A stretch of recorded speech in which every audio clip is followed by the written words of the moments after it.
तो सबसे पहले तो जितने भी व्यूअर्स हैं हमारे, आप सभी लोगों का बहुत बहुत स्वागत है, अभिनंदन है। और जैसा कि आप सभी लोगों को शायद पता भी होगा, आज हमारे साथ जुड़ने वाले हैं, आप लोगों की रिकमेंडेशन भी थी और पर्सनली मेरा भी इंटरेस्ट था कि हमारे साथ जुड़े। तो हमारे साथ हैं हरीश भाई चौधरी, जिन्होंने सिक्योर किया है रैंक 3 जीपीएससी का जो असिस्टेंट इंजीनियरिंग का एग्जाम होता है क्लास 2 मैकेनिकल इंजीनियरिंग डिपार्टमेंट में। तो ढेर सारी बातें करेंगे और आपके भी क्वेश्चंस हैं, वो सारा चीज डिस्कस करेंगे। तो हरीश, आपका बहुत बहुत स्वागत है मनु एकेडमी में, and thank you so much for the thank you. Giving the time. Thank you sir, आपने मुझे इस लायक समझा कि मैं कुछ मोटिवेट कर पाऊँ बच्चों को, इसीलिए थैंक यू, अरे बहुत थैंक यू। बहुत बहुत बहुत बहुत बच्चे आपने तो देखे होंगे, ग्रुप में काफी बच्चे डिमांड कर रहे थे कि सर जितना जल्दी हो सके इनका इंटरव्यू लो। तो मैक्सिमम बच्चों में ये कंफ्यूजन होता है और इससे रिलेटेड बहुत सारा मिथ भी है। हो सकता है कुछ सच्चाई भी हो, कुछ मिथ भी है पढ़ाई के आवर से रिलेटेड। बहुत सारे जो टॉपर्स के भी हमने इंटरव्यू देखे हैं, कोई कोई बोल जाते हैं, पता नहीं सच बोलते हैं झूठ बोलते हैं, कि वो 16 घंटा पढ़ते थे, 18 घंटा पढ़ते थे, 14 घंटा पढ़ते थे।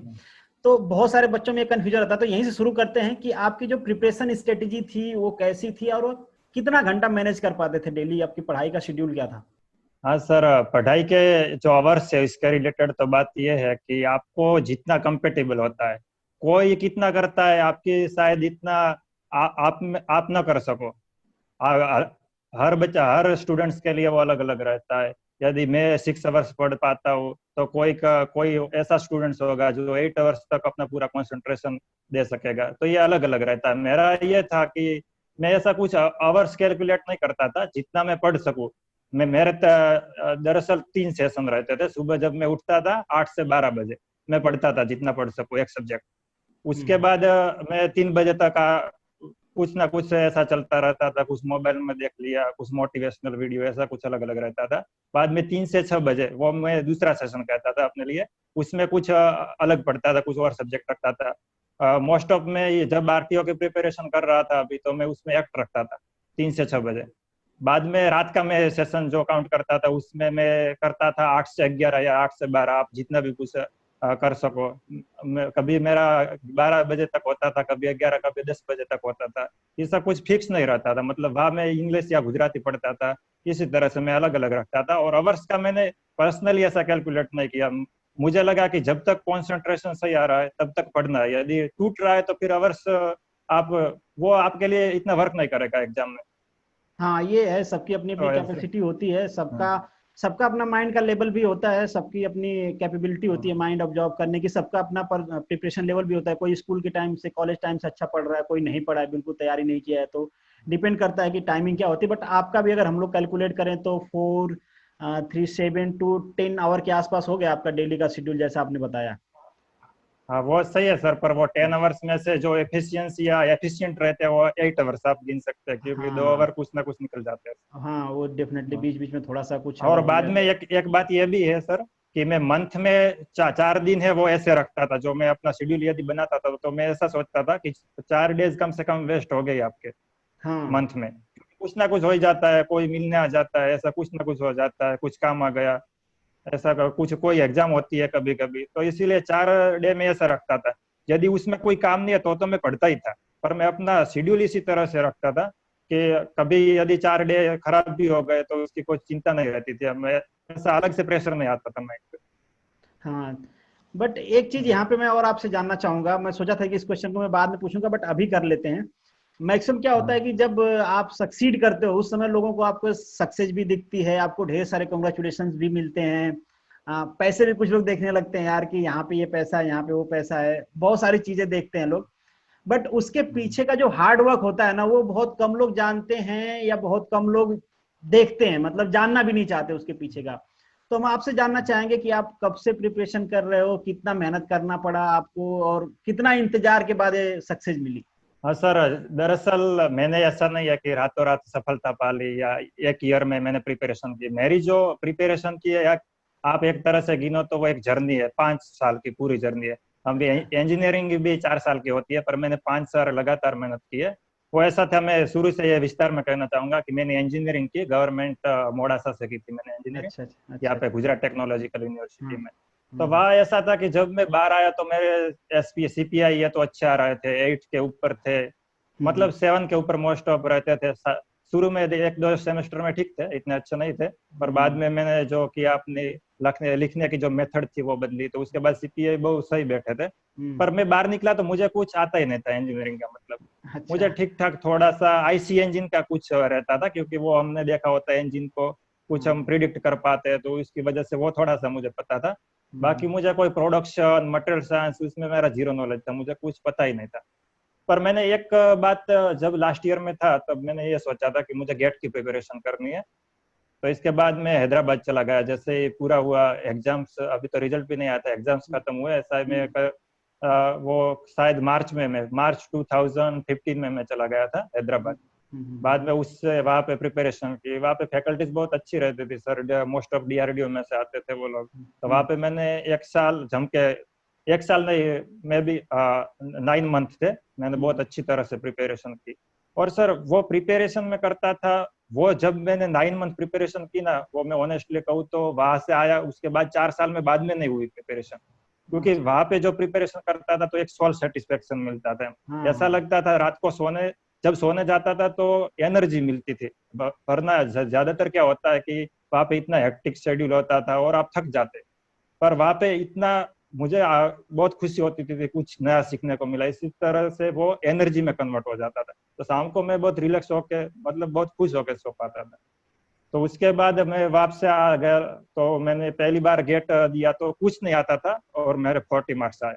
सर वो 40 मार्क्स बहुत मायने रखते थे आपको, मतलब सभी लोगों को ऐसा लगेगा कि 40 मार्क्स ठीक ठाक है, पर मुझे कुछ नहीं आता था और मैंने वो साल पूरा थियरी पे मैंने जोर दिया था। मैंने थियरी हाँ, थियरी जो गेट की रहती है उसको मैंने कम से कम तभी वो 9 मंथ में मैंने 15 से 20 बार रिवाइज किया होगा। मैंने ये सोचा था कि शायद न्यूमेरिकल इतना ना हो पाए, क्योंकि 9 मंथ में आप 4 साल का जो रहता है वो सारा प्रिपेयर कर दे और न्यूमेरिकल भी इतने प्रैक्टिस कर दे, ये थोड़ा मतलब हो सकता है, पर शायद मुझसे नहीं हो पाया था, क्योंकि मेरा बैकग्राउंड क्योंकि ऐसा था कि इंजीनियरिंग बैकग्राउंड में। वो बहुत इंपॉर्टेंट है कि हाँ, बहुत सारे बच्चों को लगता है कि हाँ, ये तो कुछ नहीं है, जो इंजीनियरिंग कर रहे हैं तो ऐसे ही है यार, बस लास्ट नाइट पढ़ लो पास हो जाओ किसी तरीके से, यहाँ पढ़ लो जाके वहां पे वॉमिटिंग कर दो। और फिर जब मार्केट में जाते तो पता चलता है कि यार कंपटीशन एग्जाम में भी वही आता है, इंटरव्यू में भी वही पूछता है, बट हम पहले उसको प्रेफरेंस नहीं देते। आप बिल्कुल सही कह रहे हो। फिर इसके बाद भाई तो हाँ, तो वो सर मैंने पूरा जोर दिया थियरी पे। मैंने सोचा कि कुछ नॉलेज प्राप्त करना है, मैंने इस तरह से सोचा, मैंने ऐसा नहीं अच्छा। सोचा। मैंने पहली बार ऐसा ही गोल बनाया था कि मार्क्स का सोचना ही नहीं है गेट में। पहले साल में मैंने सोचा कि मुझे नॉलेज जो गेन अचीव करना है। करना है, क्योंकि मैं उस समय यह भी सोचता था कि मतलब शुरू से मेरा पता नहीं, पर मुझे रॉकेट साइंस में मुझे ज्यादा इंटरेस्ट रहा, तो मुझे पहले से इसरो में जाने की इच्छा थी। अच्छा। इसलिए मैं ये सोचता था कि जब भी इंटरव्यू आएगा तो वहाँ तो यही नॉलेज काम आएगा, वहाँ पे न्यूमेरिकल इतने नहीं पूछेंगे, मतलब वो जरूरी था, पर मैंने सोचा कि फंडामेंटल पहले फंडामेंटल क्लियर करो। हाँ, हाँ, कॉन्सेप्ट जो होते हैं वो बहुत क्लियर होने चाहिए, मैंने ये सोचा सर। तो वहाँ पे मैंने 15 से 20 बार मिनिमम, सर लोग शायद न माने पर मैंने 15 से 20 बार रिवीजन किया। और मैंने पूरा ऐसा होता था कि वहाँ पे नोट्स लिखवाते, तो मुझे पता था कि कौन से कोने में क्या लिखा होता है, पर्टिकुलर वर्ड सीधा भी मुझे पता होता था। मैंने इस तरह से वहाँ पे थियरी इतनी मैंने मजबूत कर ली थी। शायद मेरे साथ दूसरे भी मेरे जो फ्रेंड्स थे उसके एक था, उसका 65 मार्क्स आया था, पर उसको भी थियरी मेरे जितनी पता नहीं थी। न्यूमेरिकल उसने बहुत अच्छे किए थे, क्योंकि उसने इंजीनियरिंग भी अच्छी तरह से की थी, तो उसने, पर थियरी कम से कम वहां पे मुझे बहुत अच्छी आती थी। बाद में मैं वहां से आया 2016 में, जो एग्जाम थे वो देके मैं आ गया। बाद में मैंने सोचा कि 1 साल में और कंटिन्यू करता हूँ, तो मैंने इसरो और गेट की प्रिपरेशन मैंने, मतलब इसरो पे ज्यादा फोकस था, पर गेट की भी मतलब सिमिलर होता है, तो मैं वो करता गया। पर उस बार 55 मार्क्स समथिंग ऐसे आए थे मेरे गेट में, दूसरे ट्राई में, क्योंकि न्यूमेरिकल इतने प्रैक्टिस नहीं हुए सर, ऑनेस्टली टेस्ट में दे नहीं पाया। और गेट में यदि आपको सक्सेस अचीव करनी है तो आपको टेस्ट ही देने होते हैं, जितने मैक्सिमम टेस्ट दोगे उतने आपको अच्छे मार्क्स आएंगे, क्योंकि वो प्रैक्टिस होती है। पर मैं कर नहीं पाया वो। और जो इसरो का होता था उसका भी मैंने ट्राई दिया, पर उसमें भी कुछ मार्क्स कम पड़े, शायद 10 आसपास। तो मतलब 2-2.5 साल इस तरह से बीत गया इसरो और इसकी प्रिपरेशन में। बाद में मैंने सोचा कि नहीं यार, अब एज थोड़ी ज्यादा हो रही है, तो मुझे पहले एक जॉब लेनी चाहिए। तो मैंने सोचा कि गुजरात गवर्नमेंट में कौन सी आती है, तो उस टाइम आरटीओ रहा थे लोग। हाँ सर, एक बात मैं कहना भूल गया कि लोग कहेंगे कि 2016 के एंड में और 2017 में आरटीओ की जब एग्जाम थी, तो उसमें मैं सिलेक्ट क्यों नहीं हुआ। तो तब सर मैं पर्टिकुलरली जो ये गेट और इसरो की प्रिपरेशन कर रहा था, और मुझे ऐसा लगता था कि मुझे इसमें जाना ही नहीं है, तो प्रिपरेशन क्यों करूं। क्यों करूं, अच्छा। इसलिए मैं उसकी प्रिपरेशन सर की नहीं, और तो भी मैंने एग्जाम अटेम्प्ट की थी, तो उसमें मेरे बहुत ही अच्छे, मतलब मैंने कुछ 187 मार्क्स थे मेरे क्लास 2 में, 2017 के मार्च में था वो, अच्छा। आरटीओ क्लास 2 का, उसमें क्लास 50 टू। वैकेंसी थी। हम्म। हाँ, तो 187 थे और कुछ 195 के आसपास कट ऑफ रहा था, तो थोड़ी मार्क्स से मैंने मिस रह कर गए। दिया। और सर ऐसा नहीं था कि मैं टेक्निकल में अच्छा नहीं किया था, टेक्निकल में मेरे 155 मार्क्स थे 200 में से, अच्छा। पर तो मेरा आपके जो नॉन लॉस टेक। हुआ वो इंग्लिश में, हाँ गुजराती और इंग्लिश उस टाइम का हार्ड पूछे थे सर, तो हाँ। मेरा इंग्लिश में सिर्फ 6 मार्क्स आया था, मतलब बहुत कम था। उसके बाद तो मैंने इम्प्रूव किया और मैंने सेम पेपर दिया, तो उसमें मेरा 35 भी आए थे, पर अच्छा। मतलब वो 6 मार्क्स था, तो मेरे लिए उसने पूरी गेम चेंज कर दी और उसमें मेरा नाम नहीं आया बाद में। तो फिर हाँ सर आप। हाँ, इसी से रिलेटेड मेरा क्वेश्चन था, जैसे कि आपने गेट और इसरो का प्रिपरेशन किया। अब बहुत सारे बच्चों का ये भी डाउट होता है ना, गुजरात को लेके स्पेशली, और किसी भी स्टेट इंजीनियरिंग के एग्जाम को लेके उनका डाउट रहता है कि जो गेट का लेवल होता है उसमें मोस्टली वो प्रीफर करते हैं न्यूमेरिकल पूछना। जो स्टेट इंजीनियरिंग का लेवल होता है उसमें मोस्टली प्रीफर करते हैं, क्योंकि कैलसी अलाउड नहीं होता है, तो मोस्टली प्रीफर करते हैं कि फंडामेंटल पूछ लें। ईएस के भी काफी क्वेश्चंस फंडामेंटल बेस्ड होते हैं। तो आपने एग्जाम, मुझे नहीं पता आपने ईएस का दिया था कि नहीं दिया था, ईएस का आपने, ईएससी का, इंजीनियरिंग सर्विस। नहीं नहीं, वो नहीं वो दिया। नहीं दिया सर, पर उसके न्यूमेरिकल बहुत मैंने प्रैक्टिस किए थे, अच्छा, प्रैक्टिस मतलब किए तो। कि 1-2 बार किए थे, बहुत तो नहीं, पर एक तो दो अगर बार मैं किए थे। पर्टिकुलरली बात करूं, आप दोनों एग्जाम दिए हो, आरटीओ का भी दिए हो और गुजरात में आपको असिस्टेंट इंजीनियर में थर्ड रैंक भी मिली है, काफी अच्छी अचीवमेंट है आपकी। हम्म, तो आपको हम्म। एग्जाम के लेवल में क्या डिफरेंस दिखता है? आपको लगता है कि जो गेट के न्यूमेरिकल क्वेश्चन हैं वो फायदा करते हैं, ईएस वाले क्वेश्चन फायदा करते हैं, या फिर खुरमी वाले क्वेश्चन ज्यादा फायदा करते हैं? क्या करना चाहिए, या फिर मिक्स स्टडी करना चाहिए? हाँ सर, तो उसमें मेरा ये है कि देखो, मैंने ऑनेस्टली मैं कहूँगा कि मैंने इतनी एग्जाम दी, तो जो लास्ट टाइम जो 25 जो वैकेंसी थी हम्म। 2019 में जो थी आरटीओ क्लास 3 की, वो छोड़ दे, तो हम्म। मोस्ट ऑफ उसमें खुरमी है, गेट है, ये आईएएस है, उसके रिलेटेड, या उसमें से डायरेक्ट वो पिकअप करते हैं क्वेश्चन और पूछते हैं।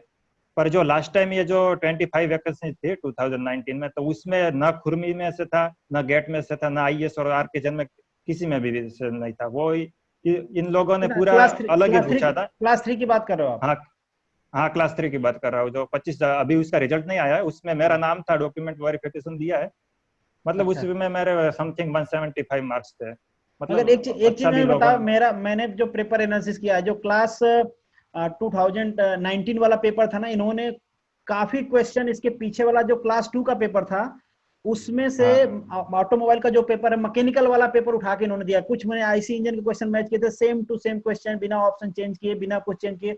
20 to 25 क्वेश्चन था, मैंने उस पर लेक्चर्स भी बनाए, तो बताए हैं कि आप मैच कर सकते हो पेपर में जाके। सेम क्वेश्चन उठा के यहाँ पे रखा हुआ है, मैकेनिकल का ऑटो में रखा है, ऑटो का मैकेनिकल में रखा है, ऐसे स्विच करके रखा हुआ था। तो बहुत बार ये रिपीट करते हैं अगर। हाँ रिपीट करते हैं सर, पर मैं ये कहना चाहता हूँ कि 2017 में जो एग्जाम थी आरटीओ क्लास 2 की, 50 वैकेंसी थी, तो उसमें 200 मार्क्स का जो होता है टेक्निकल, इसमें से इन लोगों ने करीबन 170 मार्क्स का पूरा खुरमी से में से ही पूछा था। अच्छा। पर ये जो आरटीओ क्लास 3 की जो लास्ट एग्जाम थी, उसमें उन लोगों ने मतलब लिया तो था, उन्होंने गेट में से भी लिया थे और आईएएस में भी लिया है और खुरमी में से भी लिया है, पर वो रेशियो कम कर दिया, मतलब कुछ अच्छा। हाँ क्वेश्चन हाँ ऐसे थे 50 या 100, वो अपने आप नए थे, मतलब कुछ अलग बुक में से लिया होगा जो मैंने नहीं पढ़ी तो अलग बात है, हाँ, पर ये इसमें बना, से कम नहीं थे ऐसे 50 या 100 क्वेश्चन कुछ हो ऐसे। सकता है बनाए भी हो। तो चलिए यहाँ पे स्पेसिफिक थोड़ा सा आपसे मैं पूछता हूँ, पर्टिकुलरली आपके लिए, कि आपने कौन कौन सी बुक्स फॉलो किए थे अपने प्रिपरेशन के लिए? सर हाँ, तो सर मैं ये पहले तो मैं वो मेरी बात एक बार पूरी कर दूं कि मैं वहां हम्म। से जो हम्म। मैंने प्रिपरेशन करने की ठानी की, अब मैं ये करूंगा कुछ। तो अच्छा उसके अच्छा। बाद ये असिस्टेंट इंजीनियर का था, हम्म। तो इसमें मेरा ये सिलेक्शन हो गया। बाद में 2018 में एक जीएससीसीएल का होता है, पावर और जनरेशन में, तो हम्म। उसमें मतलब ऐसा होता है कि 40 मार्क्स का नॉन टेक्निकल रहता है, 60 मार्क्स का टेक्निकल, तो उसमें से मेरे 60 में से 55 थे टेक्निकल में, और जो नॉन टेक्निकल में उसमें से सिर्फ 3 मार्क्स थे, मतलब कुछ आए थे पर कंप्यूटर और ये हार्ड था, तो मेरे सारे माइनस हो गए, और 62 कट ऑफ था, तो मेरा उसमें रह गया था। हम्म। बाद में अभी जीएससीसी गई है मतलब 2019 में, तो उसमें तो मेरा नाम मतलब वेटिंग में दूसरा नाम है, मतलब उसमें मैंने प्रिपरेशन नहीं की थी, मैथ्स का मैंने पूरा छोड़ दिया था। और जो फ्यूरियर सीरीज होती है उसका एक इक्वेशन होता है वो मैंने नहीं किया था, ऐसे एग्जाम देने के लिए गया था। तो मतलब उसमें फिर भी मेरा दूसरा रैंक है। वेटिंग में शायद आ सकता है आगे, पता नहीं। अच्छा अच्छा। बाद में ये आरटीओ क्लास 3 की एग्जाम थी 25, तो उसमें भी मेरा नाम आया है, मतलब डॉक्यूमेंट वेरिफिकेशन हुआ है।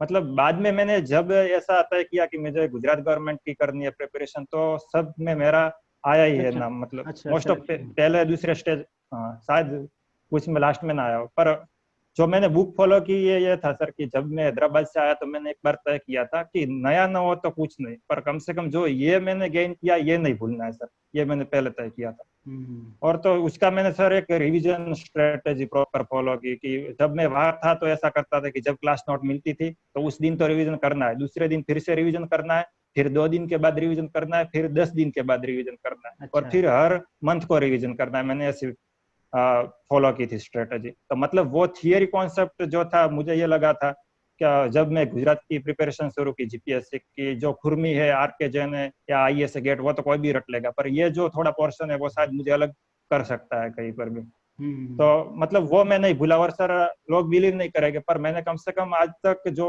वहां से स्टडी मटेरियल जो गेट का सिलेबस उसका मैंने 50 बार मिनिमम रिवीजन किया होगा सर, 50 बार मिनिमम।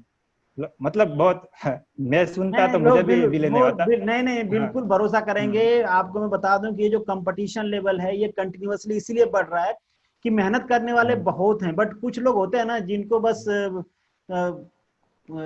खुली आंखों से सपना दिखता है कि ठीक है हो जाएगा, अरे यार ये है वो, उनको पता ही नहीं चलता कि लोग कितना मेहनत करते हैं। उनको नहीं पता कि ये एब्सोल्यूट एग्जाम नहीं है, रिलेटिव है। केवल आपके पढ़ने से नहीं होगा, ये भी बस आपको देखना है कि वही आपका वही। कंपटीटर कितना पढ़ रहा है, वो कितने मार्क्स लाएगा।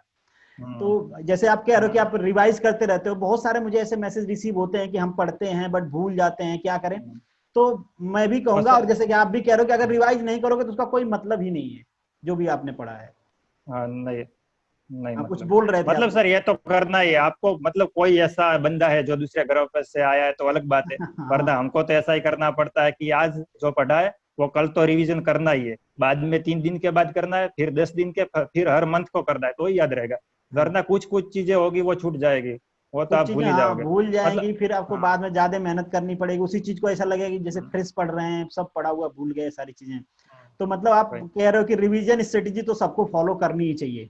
हम्म, करनी चाहिए तो। और मेरे लिए सर बाद में क्या था, मुझे ये कोई बोरिंग नहीं लगता था। जब भी मुझे ऐसा लगता था कि चलो आज गेट का करना है रिवीजन, तो मुझे एक एंथुजियाज्म आता था अलग से कि वाह आज वो करना है, तो आज मेरे वो लिए वो एक करना। फन हो गया था। अच्छा, हाँ। मतलब आपने स्टडी को एंजॉय किया है। हाँ एंजॉय किया। तो जो बाद एंजॉय में करेगा, सर एंजॉय करेगा उसी का हाँ। रैंक आएगा। आप बाकी लोग जो सुन रहे हैं उनको समझना चाहिए। कुछ लोग तो बस इसलिए हम्म। पढ़ते हैं क्योंकि पढ़ना है, सेल्फ सेटिस्फेक्शन के लिए कि चलो आज तो 12 घंटे बैठे थे, बट वो एनालाइज नहीं करते कि 12 घंटे में 12 मिनट का भी चीज सीखा है उन्होंने कि नहीं सीखा है। 12 हाँ, घंटे बस नहीं बैठे और थे, 8 घंटे हाँ। बैठे थे, उसमें से 4 घंटे तो मोबाइल टीपने में निकाल दिए। तो ऐसे भी लोग। अच्छा, ये पर वो मोबाइल वाला क्वेश्चन यहाँ पे मैं आपसे पूछूंगा कि जब आप हाँ हाँ पढ़ते थे पूछिए। तो मोबाइल कितना, मतलब बीच बीच में मोबाइल टीपते रहते थे आधे घंटे 1 घंटे बाद, या मोबाइल साइलेंट करके कहीं अलग रख दिया क्या? मोबाइल एक बहुत बड़ा मतलब सर डिस्ट्रक्शन है। हाँ है, पर सर फॉर्चुनेटली या जो भी माने, मेरा ऐसा कोई, मैं फेसबुक तो यूज ही नहीं करता, कभी खोलता हूँ शायद 15 दिन में एक बार। और व्हाट्सएप में कोई इतने कोई फ्रेंड है नहीं एक्टिव जो बार बार मैसेज करे, तो उससे कम डिस्टरबेंस होती थी। पर हाँ ये था कि जब मैं सुबह, जब दोपहर को जब मेरी स्टडी खत्म हो जाती थी 12 बजे, तो यूट्यूब में मैं कुछ ना कुछ देखता रहता था। जैसे मुझे साइंस रिलेटेड कुछ नया जानने का शौक रहता है तो मैं वो देखता था, मतलब कुछ ना कुछ ऐसा सर्च करता रहता था। मतलब कभी एक, कभी वो तारक तारक मेहता का उल्टा चश्मा देखता था, कभी कभी मुझे चेस बहुत पसंद है तो मैं चेस का वीडियो ज्यादातर बहुत देखता रहता हूँ। तो तो वही यहाँ मतलब कोई। हाँ। यहाँ पे मतलब आपने तो एक पूरा सराउंडिंग बना दिया कि खुद को इंगेज करना है तो साइंस से ही करना है। चलो थोड़ा सा फन कर लिए कि माइंड थोड़ा सा रिलैक्स हो गया। वो तारक जी का जो है मैं तो देखा नहीं कभी, बट कुछ लोग यहाँ पे, एक हाँ। चीज और मैं पूछना चाहूंगा, कुछ लोग होते हैं ना स्टूडेंट लाइफ में हम्म। खास करके, वो जो वेब सीरीज आजकल आ रही है यार, वो एडिक्शन जैसे हाँ। होता है। और मैं सच बताऊं, सच में एडिक्शन होता है। मैं मेरा बताऊं पर्सनली तो एक बार मैंने एक सीरीज देखा है, मैं नाम नहीं लूंगा यहाँ पे, हम्म। बट हम्म। एक वीडियो देख के मैंने उसका पूरा कंटिन्यू रखा जब तक वो पूरा खत्म नहीं होगा। और एक बार खत्म कर लिया तो मैंने डिसाइड किया कि आज के बाद मैं कोई सी कितनी भी अच्छी वेब सीरीज हो ना देखूंगा नहीं, क्योंकि इससे अच्छा टाइम आपका कोई किल कर ही नहीं सकता है। मतलब सेल्फ गिल्टी बहुत फील हुई मुझे, और मैं उसके बाद मूवी देखना मुझे भी पसंद है, मैं भी देखता हूँ, बट ये है कि मैं बाकी जो एस्पिरेंट्स हैं उनसे भी कहूंगा कि आपसे कुछ सीखें, कि अगर आप यूट्यूब पे भी जा रहे हो तो कुछ ऐसा टाइम पास करना देखो कि घंटों आपके निकल जाए, पता ही ना चले। खैर, आप कुछ बता रहे हो तो आगे सर, बताइए। हाँ। हाँ ये वेब सीरीज का तो ये है सर कि वेब सीरीज में नेटफ्लिक्स से उसमें पैसे देने होते हैं, और मेरे पास ऐसा कोई पैसा एक्स्ट्रा सोर्स नहीं था, तो वो ऐसे ही छूट गया था। मतलब ऐसा होता ही नहीं था, पैसे कहाँ से लाऊं, ये प्रॉब्लम था।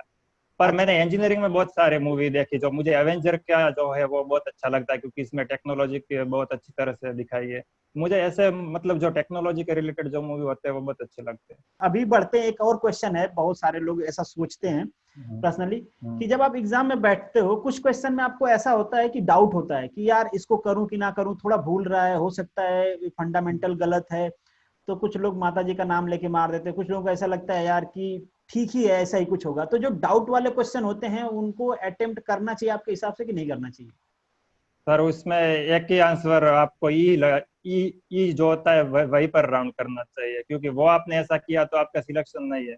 मेरे हिसाब से तो कभी नहीं हो सकता अगर आप उसका ऐसा करते माइनस हो ही तो। मिलेगा आपको। हाँ, माइनस ही मिलेगा। और लोग ये ऐसा लिखते हैं कि 50% चांस होते हैं, 50 नहीं, 0.25 होते हैं चांसेस, क्योंकि 4 होते हैं।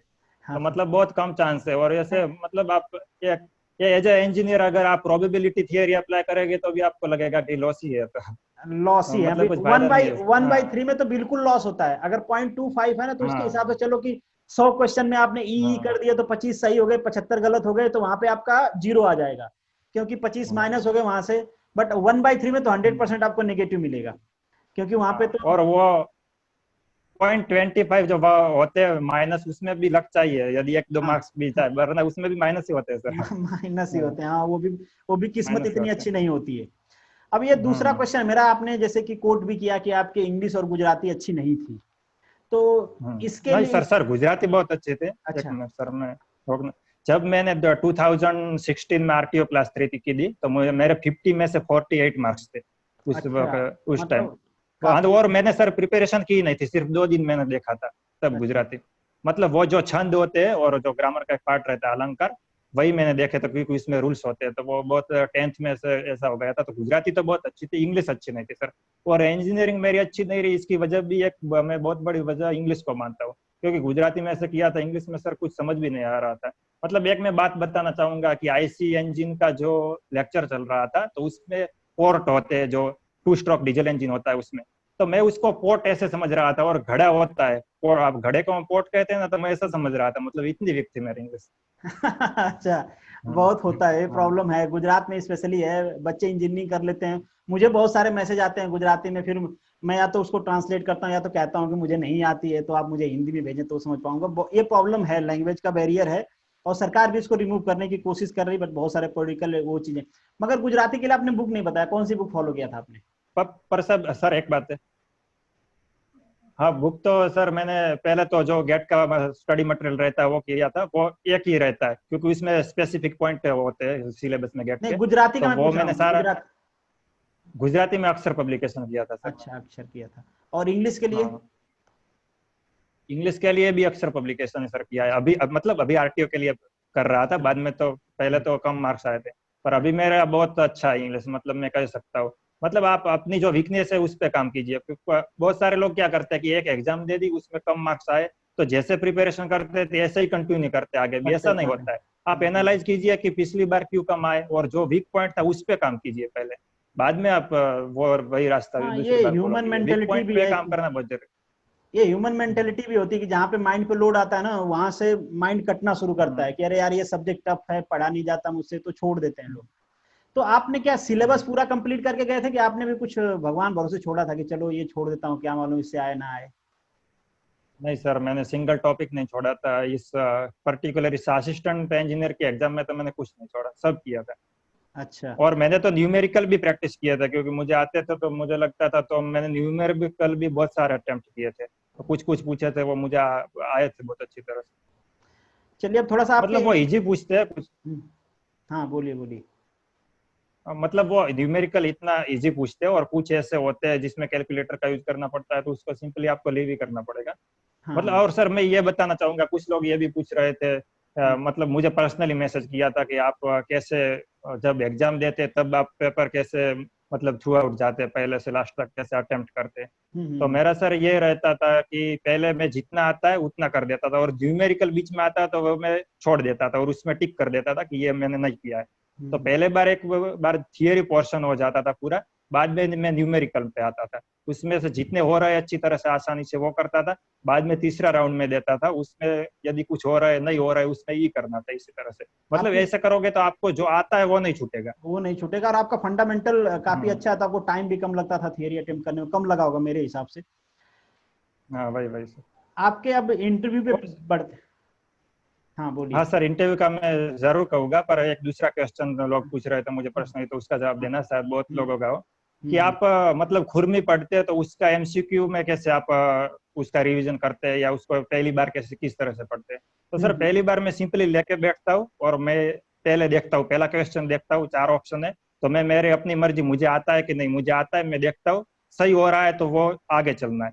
मतलब इस तरह से जो नहीं हो रहा है मुझसे, मुझे नहीं आता, उसके आगे मैं रेड बॉल पेन रखता हूँ, उससे मैं टिक मार्क करता हूँ पहली बार जो नहीं आता। इसी तरह से एक बार थियरी ऑफ मशीन जैसे मैंने ली तो वो पूरा हो गया एक बार, हम्म, और सारे उसमें 400 शायद एमसीक्यू है, तो उसमें से 50 ऐसे हो गए कि जिसपे मेरा रेड बॉल पेन का टिक लगा होगा। तो उसपे वो को मैं फिर बार बार रिवाइज करता हूँ सर, बार बार मैं रिवाइज करता रहता हूँ, क्योंकि हाँ, कुछ ऐसे एमसीक्यू होते हैं जो आपको मगज करने ही पड़ेंगे, जो थियरी में शायद आपको बहुत डीप में जाना पड़े, उसके लिए बहुत सारा करना पड़े, उसको तो वो आपको याद करते करना वो पड़ेगा, आप ये कहना मतलब चाहते हाँ करना पड़ेगा।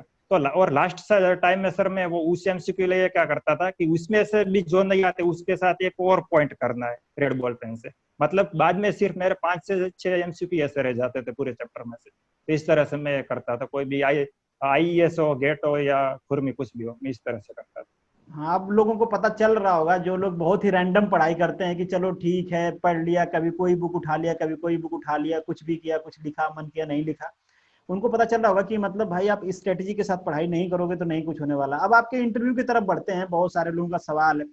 तो इंटरव्यू में पहला चीज कि आपसे केवल टेक्निकल पूछा जाता है या फिर टेक्निकल नॉन टेक दोनों पूछा जाता है, जैसे हाँ सर, असिस्टेंट की पहले बात बात तो मैं ये बताना चाहूंगा कि जो मेरा इंटरव्यू था ना बहुत हॉरिबल था, हम्म, क्योंकि उस दिन मेरी तबीयत अच्छी नहीं थी, पहले से ही मेरी बॉडी में पेन था। हम्म, बाद में जो शूज पहन के जाना होता है, तो मैंने तो कभी शूज पहने ही नहीं, मैं चप्पल ही पहनता हूँ, तो उस बार मैंने पहली बार लिए जो इंटरव्यू के शूज होते हैं, तो हम्म, मैंने 2 सेकंड चेक किया ऐसे ही मॉल में जाके कि चलो ठीक हो रहा है। पर जब उस दिन मैंने पहने और हाफ आवर जैसे रखे तो मेरे पैर इतने वो पेन कर रहे थे, मतलब पूरा फिट हो रहे थे, तो हम्म, बहुत दुख रहे थे, तो उसमें ध्यान था। मतलब मैं फिजिकली फिट नहीं था सर, पर मुझे कॉन्फिडेंस था कि मैंने गेट का किया है इसलिए मैं अच्छा करूंगा। तो उसमें मैंने एंट्री ली, तो उसमें कैसा होता है कि आपको, मैंने पहले तो उन्होंने पूछा कि आपने क्या पास आउट कब किया है, तो मैंने कहा कि 2015 में मैंने पास आउट किया है। बाद में उन्होंने कहा कि अब तक आप क्या कर रहे थे, तो मैंने जो भी सिंपली जो होता है सही बोलना होता है, सही आप बता दिया मतलब आपने। गलत कभी नहीं बोलना, तो मैंने कहा कि गेट की प्रिपरेशन कर रहा था, 1-2 साल इसमें ट्राई किया, बाद में नहीं हुआ तो तब से ये कर रहा हूँ। तो मतलब वो क्वेश्चन नॉन टेक्निकल भी आपको पूछेंगे और टेक्निकल भी पूछेंगे, क्योंकि आप इसके थियरी पार्ट में जाए, जो रिटर्न होता है उसमें भी नॉन टेक्निकल होता है और टेक्निकल भी होता है, 100 मार्क्स का नॉन टेक्निकल होता है, तो वो आपको नॉन टेक्निकल पूछेंगे। मेरे 50% नॉन टेक्निकल क्वेश्चन थे उस समय। अच्छा, अच्छा।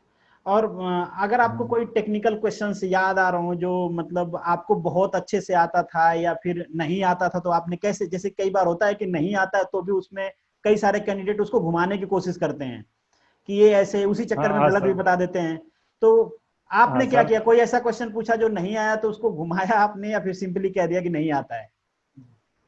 हाँ सर, पहले तो वो जो इंटरव्यू लेते हैं वो इतने हेल्पफुल होते हैं, और पर्सनली जो मेरे इंटरव्यू लेने वाले थे वो तो बहुत अच्छे थे। हम्म, तो वो पहले उन्होंने मुझे पूछा कि आपका फेवरेट सब्जेक्ट कौन सा है, तो मैंने जो मेरे फेवरेट पहले से रहे थे, मटेरियल साइंस है, प्रोडक्शन है, फिर स्ट्रेंथ ऑफ मटेरियल है, वो मैंने कहा। हम्म, और मतलब मैंने जो होता है प्रोडक्शन का उसका सारा टॉपिक नहीं किया, उसमें से भी मैंने स्पेसिफिक पॉइंट का है कि वेल्डिंग, उसका कास्टिंग, और जो मेटल कटिंग है वो मेरे फेवरेट है। ऐसे 4 टॉपिक का है, मैंने पूरा मेट्रोलॉजी कही थी। बाद में मैंने सारे के उसमें, वरना सीएनसी और वो भी ऑटोमेशन और वो भी आता है, तो वो मैंने नहीं कहा था, सिंपली ये मैंने 4 टॉपिक कहे थे, और स्ट्रेंथ ऑफ मटेरियल और ये मैंने जो कहा वो कहा था। तो बाद में उन्होंने इस सब्जेक्ट के रिलेटेड ही क्वेश्चन पूछे। अच्छा, मतलब उसमें सर ऐसा था कि यदि कोई पूछता था मुझे नहीं आता है, तो मैं सिंपली एक ही शब्द बोलता था बार बार कि नो आइडिया सर। मतलब स्माइल के साथ बोलता था कि नो आइडिया सर ऐसे। हाँ, और कोई देना ही नहीं है, क्यों? क्योंकि उसमें हम मतलब हमारा नुकसान ही होगा, कुछ फायदा नहीं होने वाला। हम जो राउंड करने की कोशिश करेंगे वो जितना हाँ आता है सिंप्लीफाई करना। क्वेश्चन पूछे थे कि जैसे कि उन्होंने जो स्ट्रेस स्ट्रेन डायग्राम होता है तो उसके बारे में पूछा था कि आप अच्छा ऐसे ड्रॉ करके दिखाओ और अलग अलग मटेरियल का कैसा होता है वो दिखाओ, तो वो मुझे आता था बहुत अच्छी तरह से। बाद में नॉर्मलाइजिंग जो मटेरियल साइंस का होता है और हाँ एनेलिंग होता है उसके वो बारे में उसके पूछा था, लिए हीट ट्रीटमेंट के बारे में। तो हम्म। वो उसका मैंने जवाब दिया था। बाद में उन्होंने ऐसा स्पेसिफिक पूछा था एक सर ने कि हम जो गियर्स होते हैं उसकी हीट ट्रीटमेंट के लिए कौन सा मेथड होता है वो फॉलो करते हैं। तो मैंने कहा कि जो बड़े गियर होते हैं इसके लिए हम फ्लेम हार्डनिंग का यूज करते हैं, और जो छोटे होते हैं उसके लिए हम केस हार्डनिंग का भी यूज कर सकते हैं। इसी मतलब इस तरह से बहुत सारे क्वेश्चन पूछे थे। फिर मैंने वो थर्मोडायनेमिक्स में थर्मोडायनेमिक्स से उसका भी कहा था, तो उसमें भी क्वेश्चन पूछे थे। उसमें इजी क्वेश्चन रहे थे थर्मोडायनेमिक्स में से। हम्म। मतलब वो पूछा था कुछ साइकिल के रिलेटेड था, ऐसा कुछ था सर। अच्छा अच्छा। चलिए अब थोड़ा सा अब आगे बढ़ते हैं। अब मुझे तो लगता है कि मैक्सिमम क्वेश्चन टेक्निकल से रिलेटेड कवर हो गए होंगे, प्रिपरेशन से रिलेटेड भी हो गए, मटेरियल से रिलेटेड भी हो गए कि लोगों को क्या फॉलो करना चाहिए। एक डाउट रहता है लोगों को कि अगर वो गुजरात की प्रिपरेशन कर रहे हैं तो गेट के जो न्यूमेरिकल वाले प्रॉब्लम हैं वो उनको हेल्प करेंगे या नहीं करेंगे। तो आपके हिसाब से क्या लगता है कि गेट के जो न्यूमेरिकल के प्रॉब्लम हैं वो हेल्प करते हैं या नहीं करते हैं? सर मेरा ये मानना है कि आपको पहले से आता है न्यूमेरिकल तो ठीक है, वरना आप नए से करने मत जाओ। मतलब आपने गेट की प्रिपरेशन की है, आते हैं तो ठीक है, वरना अब आप प्रिपरेशन करने बैठे गए न्यूमेरिकल की तो बहुत आप कर ही नहीं सकते। और यदि कर भी लोगे तो अटेम्प्ट नहीं कर पाओगे, बहुत ही कम क्वेश्चन होंगे जो आप कर पाओगे, क्योंकि कैलसी का तो वहां पे रहता ही है, आपके पास नहीं होती ऐसा कुछ कुछ। वो लोग बैठे ऐसे डायरेक्ट लेके उसमें रख देते हैं, मतलब गेट का कोई क्वेश्चन उठाया और रख दिया 2 मार्क्स का। तो आप ऐसे नहीं कर सकते अटेम्प्ट। मतलब इसीलिए ऐसे न्यूमेरिकल पूछे थे, थोड़ा हार्ड था, इसीलिए इसका कट ऑफ नीचे था। मतलब इतना अच्छा थी, जो रिटर्न था उसका बहुत 140 के आसपास था कुछ कट ऑफ, वरना जनरली मैकेनिकल में 200 के आसपास रहता हाँ है वो उसका तो कट ऑफ। रिलेटिव होता है। अगर पेपर टफ आया तो सबके लिए टफ है, अगर आसान है तो सबके लिए आसान है, उसमें तो कोई बात नहीं मतलब मेरा मेरा सिंपली ये कहना है सर कि आपको न्यूमेरिकल की इतनी फिक्र नहीं करनी चाहिए, दूसरा आपका सही है तो। है। अच्छा चलिए एक अब थोड़े से पर्सनल की तरफ बढ़ते हैं। क्या होता है कि जब आपने तो काफी लंबी जर्नी तय किया है, 2015 से आप तैयारी कर रहे हो, आपने रैंक सिक्योर किया 2020 में, तो इस बीच में, इस ड्यूरेशन में बहुत बार ऐसा हुआ होगा, फ्रस्ट्रेशन हुआ होगा, ऐसा हुआ होगा कि यार मतलब नहीं हो पा रहा है, छोड़ देना चाहिए। तो क्या चीजें हैं जो आपको फोकस करती हैं, या फिर आपके लाइफ में क्या था जो जिससे आपको मोटिवेशन मिलता था कि नहीं यार मैं पीछे तो नहीं हट सकता, मुझे करना है? हाँ सर, पहली बात तो यह थी कि जो मेरे माता पिता है वो वैसे तो किसान है पर बहुत सपोर्ट है। उन्होंने कभी उनकी तरफ से कभी ऐसा प्रेशर नहीं आया कि अब तक आप क्या कर रहे हो, इतने इयर्स हो गए फिर भी आप पास नहीं कर रहे हो, ऐसा उनकी तरफ से कभी नहीं आया मुझे प्रेशर। और उसको मैं उन लोगों को बहुत मतलब दिल से थैंक यू कहना चाहता हूँ कि ऐसा मतलब मैंने बहुत सारे केसेस दिखे, अपने आसपास भी देखता हूँ कि जो अपने मम्मी पापा होते हैं वो इतना सपोर्ट नहीं करते, पर मेरे केस में उन्होंने बहुत किया सपोर्ट। और सर दूसरी बात ये है कि जो मुझे मोटिवेशन मिलता था, मुझे ऐसा था कि यदि 5 वैकेंसी भी दिख रही है कहीं गुजरात गवर्नमेंट में, तो मेरे जो जोश होता था प्रिपरेशन का उसमें कभी मतलब गिरता नहीं था, मैं करता ही था उसकी प्रिपरेशन। वैकेंसी है तो मुझे कोई टेंशन नहीं है। मतलब एक बार ऐसा हुआ कि जब मुझे बहुत फ्रस्ट्रेशन आया, लोग ऐसा कहते थे कि अब आरटीओ की शायद रिक्रूटमेंट ना आए, और मेरा पहले से ये ऐसा था कि मुझे टेक्निकली प्रिपरेशन करनी है, मुझे नॉन टेक्निकल में इतना इंटरेस्ट नहीं था, स्पेशली प्रिपरेशन करने में नहीं था। वैसे मैं कर लेता हूँ यदि टेक्निकल में कुछ उसका पोर्शन है। तो तब मुझे बहुत फ्रस्ट्रेशन हुआ था कि अब क्या करूँ, और वो 15 दिन जो मैंने निकाले थे वो बहुत टफ थे। मतलब मैंने बहुत मुश्किल से वो निकाले, मतलब कोई दिख ही नहीं रहा था कि अब क्या करूँ। तो बाद में कुछ फ्रेंड्स थे, उन्होंने सजेशन दिया कि बीच सचिवालय की जो एग्जाम रद्द हो गई थी उनकी प्रिपरेशन करो, तो 1.5 महीने तक मैंने उसकी भी प्रिपरेशन की थी। तो उसमें मेरे 112 मार्क्स थे। वो अलग बात है कि वो रद्द हो गई क्योंकि उसमें कुछ पेपर लीक हो गया था, ऐसा सीन अच्छा था। अच्छा। इसलिए मतलब वो अच्छे थे, शायद आ जाता, कुछ ऐसा नहीं हुआ था। मतलब तब मैंने ये भी किया था। और सर एक एक बात ये भी है कि मेरा बैकअप प्लान भी था, मुझे ऐसा लगता था कि कभी कुछ नहीं हो पाया तो मुझे टीचिंग का सर पहले से थोड़ा बहुत शौक है, तो मुझे ये लगता था कम से कम मैं कुछ ट्यूशन या ऐसा तो कर ही लूंगा, मतलब कुछ तो मिल जाएगा। ऐसा नहीं है कि मैं कुछ नहीं कर पाऊंगा, मतलब मैं खुद को काबिल समझता था सर, पहले से कुछ कर सकता हूँ, मुझे ऐसा लगता था। मतलब सेल्फ कॉन्फिडेंस था। हाँ, सेल्फ कॉन्फिडेंस था पहले से। अब आगे बढ़ते हैं। बहुत बार ऐसा होता है ना कि फैमिली का प्रेशर भी आ जाता है। जैसे आपने कहा कि आपके फादर फार्मर हैं, तो कभी ऐसा मन में आता है कि यार पिताजी कब तक कमाएंगे, मैं कब तक पढ़ूंगा, सिलेक्शन नहीं हो रहा है, अब पिताजी का हाथ बटाना चाहिए, चलो प्राइवेट जॉब कर लेते हैं। तो ऐसा कभी मन में ख्याल आया, मम्मी पापा ने कहा हो कि आप जॉब कर लो, या फिर खुद कहे हो कि पापा मैं जॉब करूंगा, अब तैयारी नहीं करूंगा, ऐसा कुछ? हाँ मतलब सर इतना कभी मैंने नहीं सोचा, क्योंकि मुझे कॉन्फिडेंस था कि आज नहीं तो कल मुझे कुछ मतलब मैं जॉब तो लेके ही रहूंगा, ऐसा था। पर बीच में मैंने एक दो बार ऐसे ट्यूशन करने का सोचा था, मतलब कि कुछ साइड इनकम हो जाए, थोड़ा स्टे इतना मतलब बजट इतना हेक्टिक रहता था तो मतलब। पर फिर वही कि इतना भी कभी इतनी मुश्किल हुई नहीं कि कभी ऐसा करना पड़ा।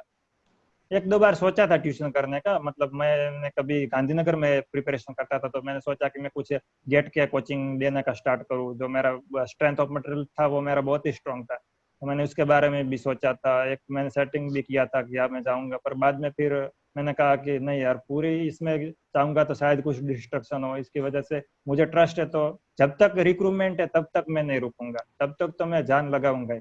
नहीं आएंगी, पूरी वैकेंसी नहीं होगी तो बाद में सोचेंगे कुछ क्या करना है। ये था सर। Okay okay. अब ये हमारा लास्ट क्वेश्चन है कि अभी आप जैसे कि इससे पहले आपने भी आरटीयू की तैयारी किया है, एक में आपका सिलेक्शन भी हुआ है, डॉक्यूमेंट वेरिफिकेशन भी हो चुका है, तो आप अभी आरटीयू की तैयारी कर रहे हो या फिर नहीं कर रहे हो? क्लास 2 के लिए स्पेशली बात करूं तो क्लास 3 का? हाँ सर, जब रिजल्ट आया कल तब तक मैं प्रिपरेशन कर रहा था, मतलब जब मैंने मैंने खाया शाम को 7:30 बजे और उसके बाद तुरंत रिजल्ट आया।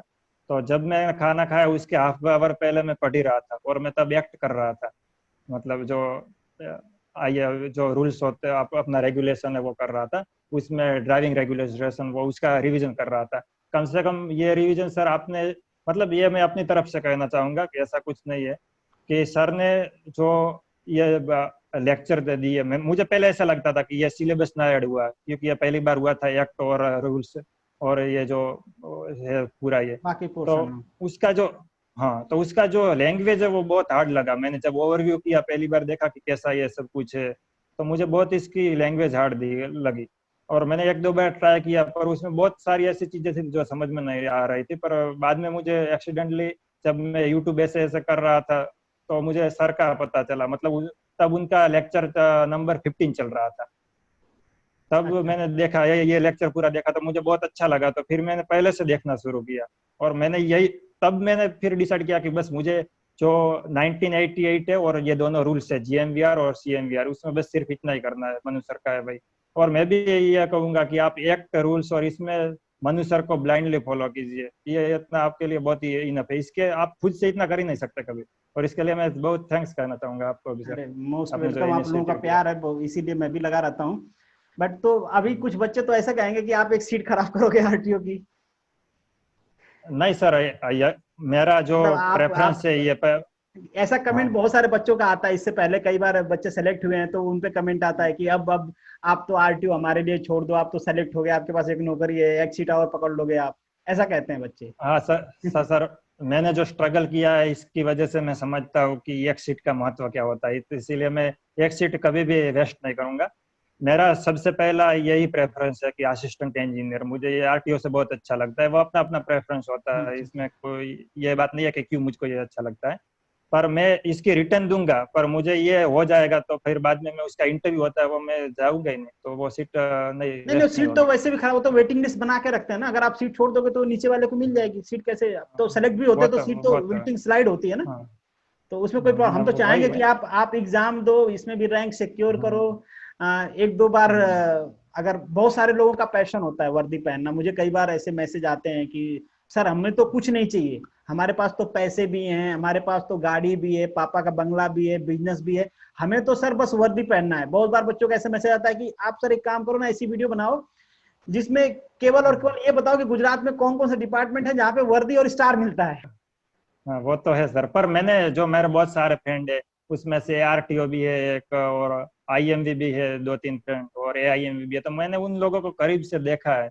और वो जो जी रहे हैं वो शौक ले रहे हैं, तो उससे मुझे भी मिल गया है, इसलिए मैं कुछ पर्सनली ऐसा फील नहीं करना चाहता अच्छा वर्दी अच्छा। का शौक। मतलब नहीं ये उसको उन तो लोगों को सबका, देख के मैं बहुत ही सेटिस्फाई हुआ। हाँ। हाँ ये तो सबका अपना अपना इच्छा होता है। हाँ सर, दूसरा ये है कि बहुत सारे बच्चों ने ऐसा रिप्लाई किया था कि हमें जो आईईएस या गेट के जो एमसीक्यू है, तो हमने ऐसा कोई गेट की प्रिपरेशन अलग से की नहीं है, या थियरी इतना स्ट्रांग नहीं है तो उसको मगअप करने में या मतलब तैयार करने मेमोराइज में बहुत करने में। डिफिकल्टी हो। हाँ, मेमोराइज समझ करने रहे में हैं। बहुत डिफिकल्टी पड़ती है। तो उसके लिए क्या करें? तो मतलब वो उनका क्वेश्चन सही भी है, क्योंकि सर 3 से 5 हजार जैसे टोटल एमसीक्यू, या शायद इससे भी ज्यादा हो जाते होंगे, और इतना मतलब डिफिकल्ट रहता ही है। तो मैं ये कहूंगा कि जो मनु सर ने जो ये सब्जेक्ट वाइज जो अपने वीडियोज रखे हैं, कि उसमें आईसी का है, मतलब मशीन डिजाइन का है, तो जहाँ पे उन्होंने एमसीक्यू ये गेट और आईएएस के उसका ये जो सॉल्व करा है, तो आप उसके थ्रू जाइए, क्योंकि उसमें सर ने एक्सप्लेनेशन दी है, और वो एक्सप्लेनेशन दी है, आप एक एमसीक्यू को देखेंगे, आप सर से पढ़ेंगे तो आपको वो जल्दी मेमोराइज हो जाएगा। मतलब आप खुद से पढ़ेंगे और ये देखेंगे तो आपको जल्दी मेमोराइज हो जाएंगे। ये मेरा पर्सनल एक्सपीरियंस है सर। मतलब मेरा पर्सनल ओपिनियन, मैंने बहुत बार ऑनलाइन आके बताया भी है कि मुझे अच्छा लगता है पढ़ाना।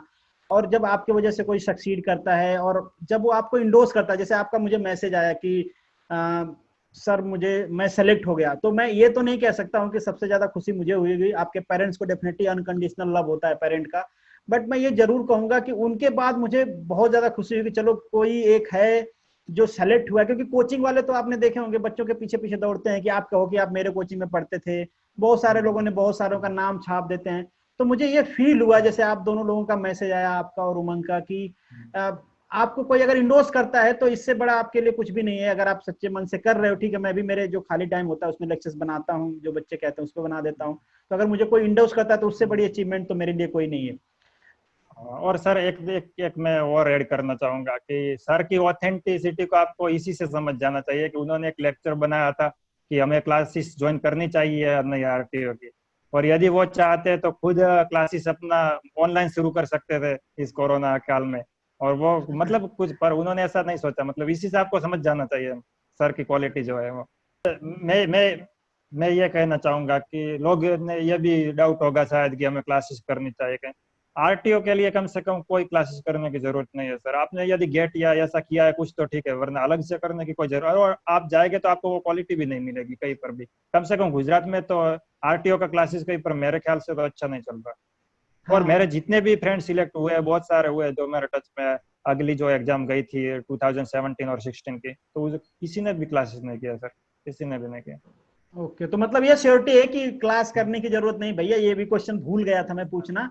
बहुत बार लोग पूछते हैं कि बिना क्लास, और बहुत सारे लोग फ्रस्ट्रेटेड भी होते हैं कि यार बाकी सारे लोग क्लास कर रहे हैं, टेस्ट सीरीज कर रहे हैं, कैसे होगा कैसे होगा।